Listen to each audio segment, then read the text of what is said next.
necessarily anybody was expecting to see or was calling for or anything like that. So I guess what was your thought when this was the fight that was announced? I don't know. Like, I thought about it because I know he haven't fought in a while.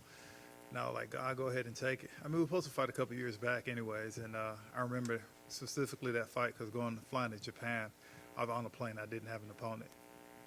That's crazy. When it was brought up, any part of you say, "Are we doing it at heavyweight? Can we stay there?" Nah, man. As much as I like dipped and dabbed in the heavyweight division and whatnot, it's not for me. So for sure, light heavyweight moving forward. Oh yeah, definitely. Did it require any changes? I know you just kind of dabbled there briefly and you had the miss, but did it require any changes for you to kind of get ready? It looked like you were working on your cardio a lot this camp around. Definitely. It didn't require a lot, but I mean, with the heavyweight division, like they hit hard. They hit hard, but also too, like some of the shots I give the heavyweights, a lot of the 205-pounders won't be able to take it. Nice. In preparing, I mean, is there any sense in going back and watching a fight from 8 years ago, or is it just completely pointless? It's pretty much pointless. People change, fighters change, and your style change over time. So, me fighting 8 years ago is completely different than me now. So. Nice. Is it still? I mean, Shogun's a legend, right? I mean, is it still kind of? I mean, you've done it before, and obviously, man, you've been around the game for a long time. But is it still special to fight a guy like that? Definitely. I mean, like I told people before, like I was a Shogun fan before I started fighting. My first fights watching Shogun back in Pride and stuff, and now to fight him one time, beat him, and to do it again is going to be like, it's going to be a staple. Nice. Last thing for me, any part of you consider like bringing walking in with a skateboard or something like that? Man, what was crazy about that clip was I watched that like 8 times and I did not know what's going on. But I might think about kind of skating my way in there. Ovince, to your left. It sounds like this might be Shogun's final fight. I know he wanted to do it in Brazil, where this card was kind of rumored to be originally. What does it kind of mean to you as you kind of expressed your admiration for him to potentially be that final opponent for him? He said, okay, say that again. I'm trying to think. It sounds like this might be Shogun's final fight. I know this was originally talked about maybe being in Brazil, this card. I know you just expressed kind of your admiration for him and said beating him again would be a staple. So to be his final opponent potentially, what does that mean to you? I guess it sucks for him.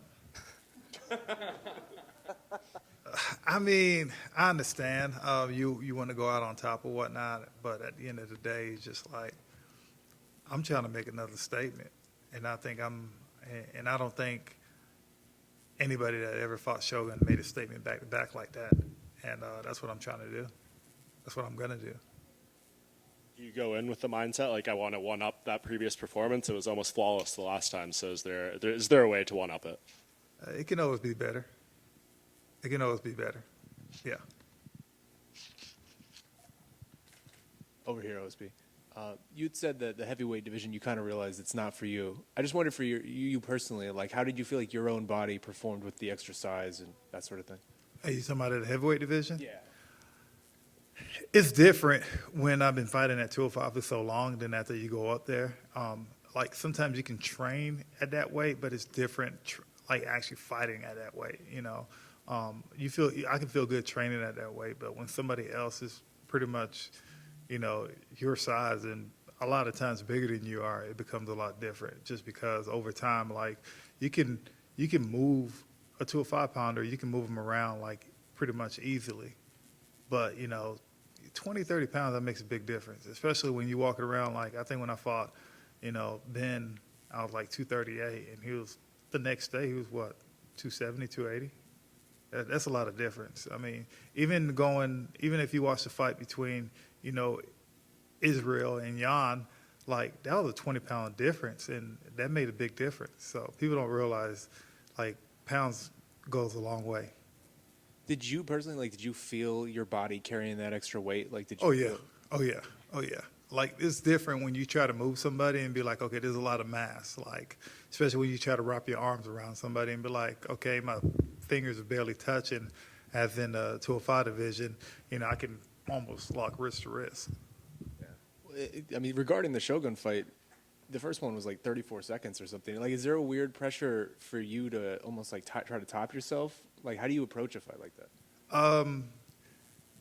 Just go in there and do what I know how to do. Like even the first time I fought him, it was on 8 days notice. I got moved up to the main event, and I was like, you know what, I'm coming. He's coming. I'm going down to Brazil. I got nothing to lose, and I had all the Brazilian fans on my back. So I went out there and made the crowd extremely quiet. And then I wonder, just you were being asked about it, and you said sucks for him. The fact that this might be his retirement fight and he's doing it against you, it almost feels like there's like a hesitance or a reticence about like I don't know how to phrase it, but like sending a legend like this out in a bad moment. It's crazy because the first time I fought him, and I think I was the first guy to actually ever put him away in that fashion. And I was thinking to myself like, man, he's a legend in the sport. But at the end of the day, he's just like we're competitors and whatnot. And, once that octagon locked on, the man across the cage is like, I'm just going to give you a beat down. So, because I know he's going to try to do the same thing to me. I mean, he's trying to go out on top too. So if he had the opportunity to sweep me up, I'm sure he's going to do it. So I'm just going to beat him to that punch. Well, then last thing from me, just unrelated to this fight, but obviously the card, the main event, I think is one of the most heavily anticipated fights of the year, Gaethje and Oliveira. I'm just curious for your thoughts. How do you see that going and your excitement for it? Gaethje's a madman. He's going to keep on coming forward and apply pressure. Charles Oliveira is the same way, too. Charles Oliveira got them good tep kicks to the body that'll slow down a lot of people and whatnot. And he stands straight up almost like a Muay Thai fighter because he's not worried about getting taken down because he was that of. Everybody knows it. It's going to be crazy, man. Like I was just talking to somebody about the pay-per-view card. I mean, if you line up within the pay-per-view card, how many guys topped off at bonuses or whatnot? I'm one of the lower tier guys with bonuses and stuff, and I felt like I did pretty good with bonuses in my career. So it's this card right here, just looking at it, I'm like, man, it's going to be pretty hard for me to get a bonus, but I'm going to try to work on it. Hi, Ovince, over here to your left. Being a former heavyweight, what advice would you have to give to John Jones as he makes a jump up to heavyweight and potentially challenges for the interim title against Stipe? When you're that big, the way you think you're going to move is not going to be that of. Especially like, I think it's different. You can feel like that in practice, but if the body operates in a high stress situation, which somebody's trying to clean your clock off. So, and it's different too. It's like those guys are used to moving around that way. They've been in that weight class for a while. Like I did it playing football, and I remember doing it playing football. It hurt, keeping my weight up that much playing football.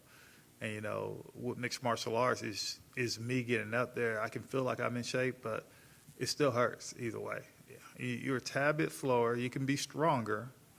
You could think you're moving fast, but you're a tad bit slower. Do you think John Jones will be a double champion? There's a possibility. I mean, he's been in the game for so long. Like especially the way he goes into a fight, like the mindset, kind of like a tactician or whatnot. Like he's really good at imposing like different strategies on people, and he's really good at changing styles too. So. OSP over here.